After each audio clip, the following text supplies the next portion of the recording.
Hello there. You look, confused. Concerned. I know. Information security looks and sounds very complicated. Even for a, security expert like myself. But the good news is, well, it's that, lots of it, you know, the parts that you as a user can do. Well, it's all mostly common sense. That's why we in the security business, we like to call it the does of security. What's that? You don't believe it? I thought you'd have a lot of questions.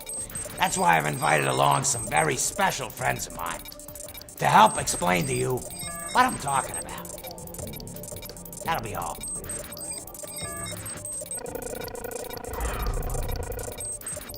Tailgating, also known as piggybacking, is when a person attempts to enter a secure area or building by following an authorized person.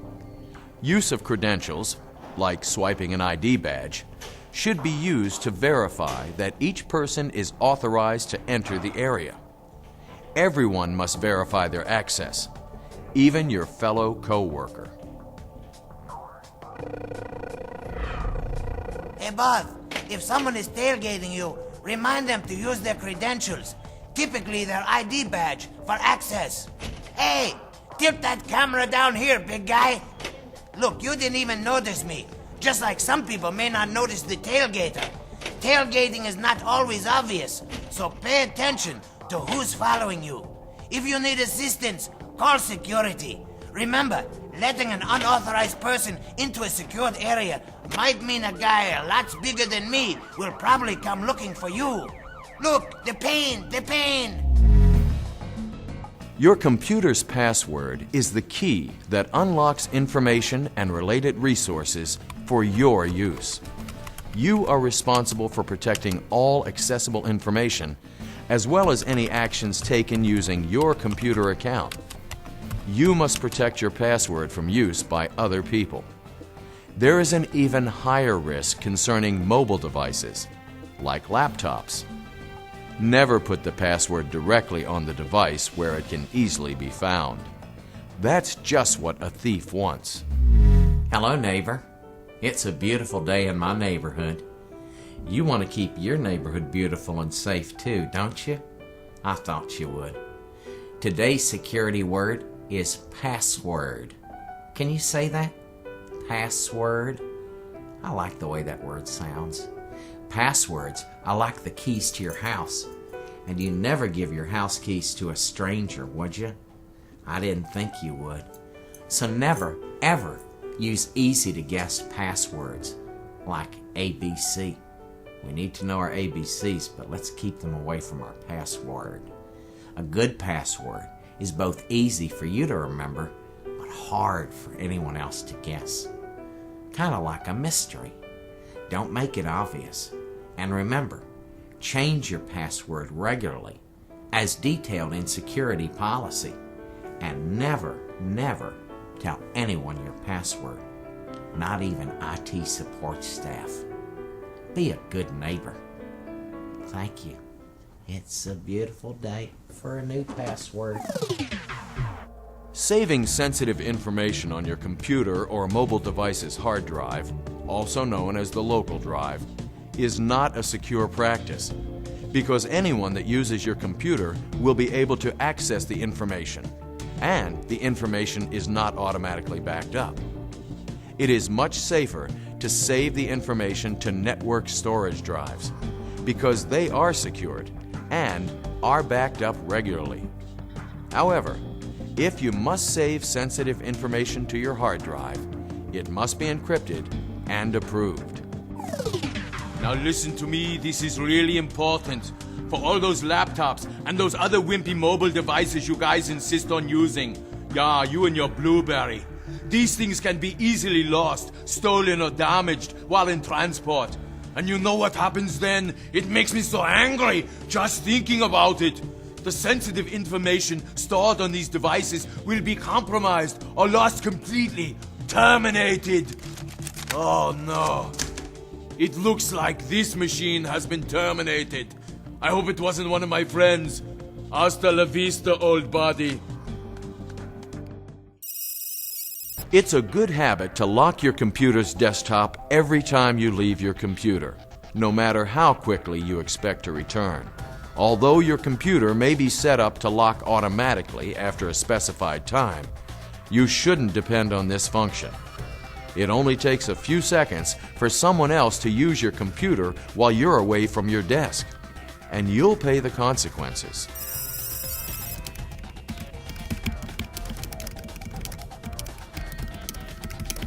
Remember, pal, you are ultimately responsible for any actions taken using your computer.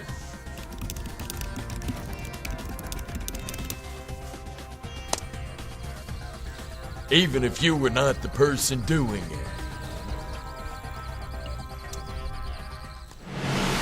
Printed information can be just as sensitive as electronic information and must be handled securely.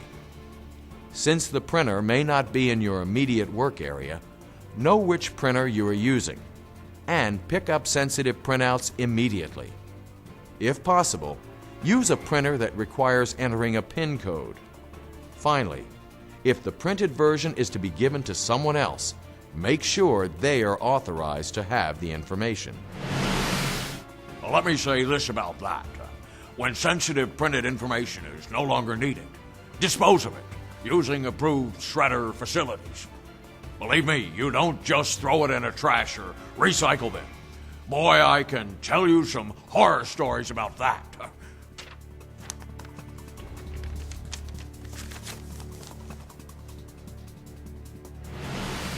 If someone is eavesdropping on your conversation, they may be able to obtain sensitive information that could be used to harm you, someone else, or your organization. When talking about sensitive information, always be aware of your environment and who is around you.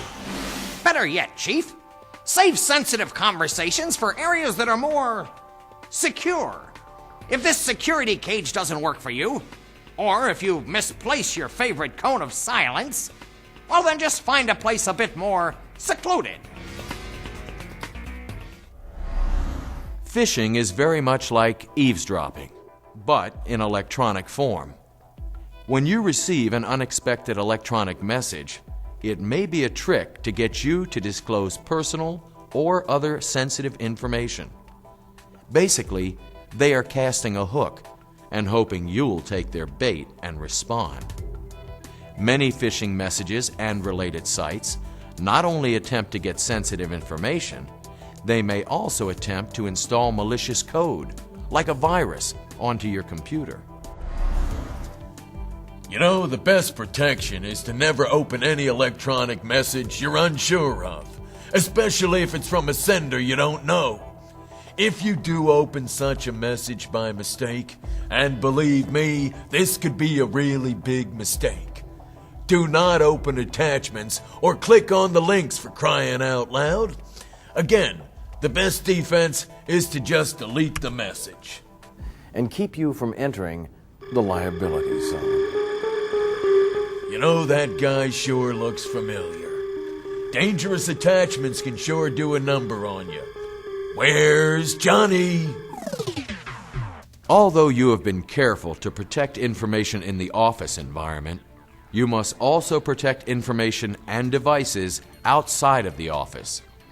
Physical asset security includes tangible controls over printed information, laptops, personal digital assistants, and other media devices.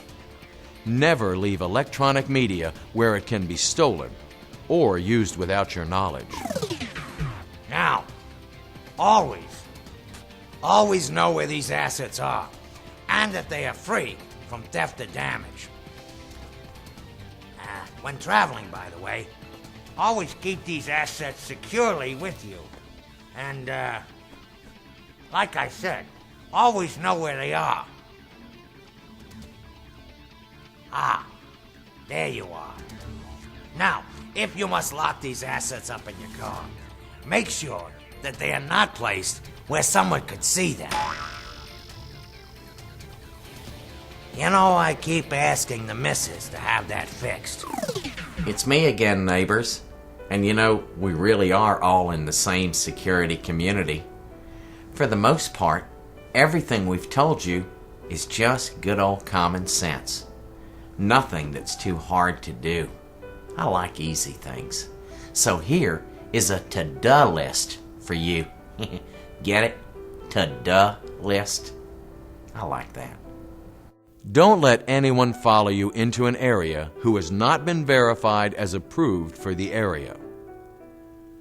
Guard your password and change it often. Save sensitive information to secure, backed-up network storage areas. Lock your computer's desktop when unattended. Pick up sensitive print jobs immediately and know who is approved to receive them. Hold conversations about sensitive information in secure surroundings. Be wary of unsolicited electronic messages from unknown individuals. Keep electronic media secure and safe from theft or damage. All right, neighbors. Time to listen very carefully. Can you tune your ears in? We're going to really listen. I want you to always remember this. The most important piece of any security plan is YOU. That's right, you.